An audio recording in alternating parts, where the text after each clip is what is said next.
Նիկոլ Աղբալյանի դպրոցական ընկերներից են, իմ աղջկա Դավիթ Միքայելը, չգիտեմ ինչ ասեմ, շատ լավ տղաներ են, զույգեր են, իրար լրացնում են, ահավոր խելացի, կրթված, մի անգամ չեմ տեսել այդ երեխեքից անդասիրակ ինչ-որ բան, իրանց մաման, իրանց ընտանիքը, մի խոսքով նենց մարդիկ են, որ ուզում ես, որ քո երեխան իրանց հետ ընկերություն անի, ոչ թե ինչ-որ անհասկանալի մի հատ վիդեոյի մեջ տեսնես։ Այսինքն դուք չեք հավատում, որ Չէ, ես չեմ հավատում։ Մեկը պատրաստվում են իրոք հարվածել։ Չէ, անհնարին է, ես նույնիսկ որ ինձ ասեցին, ես հենց սկզբից չեմ հավատացել։ Նույնիսկ որ նայում եմ, ասում կարող է նմանացնում են ինչ-որ։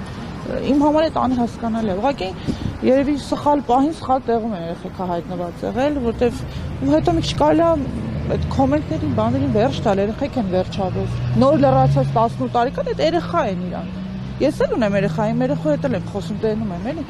Այդ ինչ-որ չար վատ մտքեր չկա։ Բայց ՀՊ պատգամավորը մասնավորապես Լուսինե Բադալյանը նշել էր, ինչպես է ստացվում, որ հենց խոսքը Նիկոլ Փաշինյանին է վերաբերում, սկսում են առողջական խնդիրներ ունենալ։ Դե իրենք մտածում են, որ դա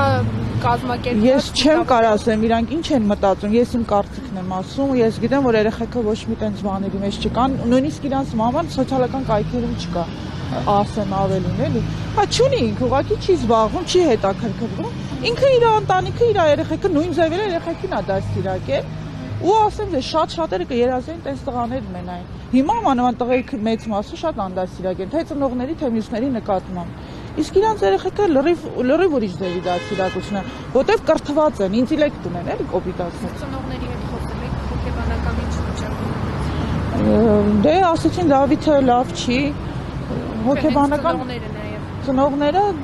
մաման լավ չի, ես երեք վիդեոների մեջ տեսա, ամբողջ օրս փչացավ, անընդհատ զանգում էինք, բայց դե պարզ է, ինքը չի պատասխանի, ասենց ասեմ, վիդեոներով էինք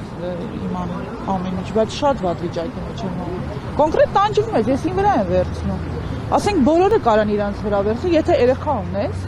պիտի անհանգստանաս, որ կարա տենց բան լինի։ Օրը ցերեկով գնաց եկեղեցի, մեկ է խնդրի մեջ ընկնես, մանավանդ որ դու կապ չունես այդ ամեն ինչի հետ։ Մի քիչ տարօրինակ է։ Օրինակ, այս որպես քաղաքացի ինչպես զգաք երբ եկեղեցին մասնակցում եք պատարագի, ուշացած մտնում են, սկսում են ամրապազդ ծանոթության աշխատակիցները ձեզ հրել, խանգարել, որպեսզի ճանապարհացեն։ Ես շատ ուրիշ ձև կարող այն զգամ, բայց ես չեմ ցանկանում հիմա իմ մասին խոսամ, որովհետև չեմ եկել ես իմ մասին խոսելու, կոնկրետ Դավիթ Միքայելի մասին ինչ որ ասեցի,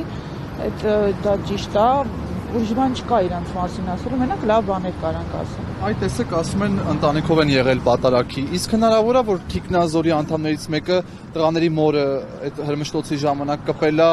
բորբոքվել են տղաները։ Շատ հնարավոր է, ես այնտեղ չեմ եղել, բայց հնարավոր է, որտեվ տաքարուն տղաներ են, 18 տարեկան, մի հատ բոլոր 18 տարեկանի հետ հենց մի հատ փորձեք մի քիչ կոպիտ խոսեք, կամ մի քիչ ձայն, իմ աղջկա հետ ես որ մի քիչ սուր բանով եմ խոսում, արդեն ամեն ինչ մեր տանը փոխվում է։ Բա տղաների մասին ինչ կարելի է ասել։ Այդ պահերը պետք է հաշվի առնել ինձ թվում է։ Այսքան դեպքում դուք կարծում եք հուզական ֆոնի վրա եղել, ինչ էլ եղել է, քաղաքական ոչ մի։ Ու ես չեմ կարծում, ես ինչ տենց ահավոր բան է եղել, որ դարձրել են սենց մեծ պատմություն։ Ու ինչ ասես գրում են, այդ մի քիչ ամոթ է, իսկականից ամոթ է։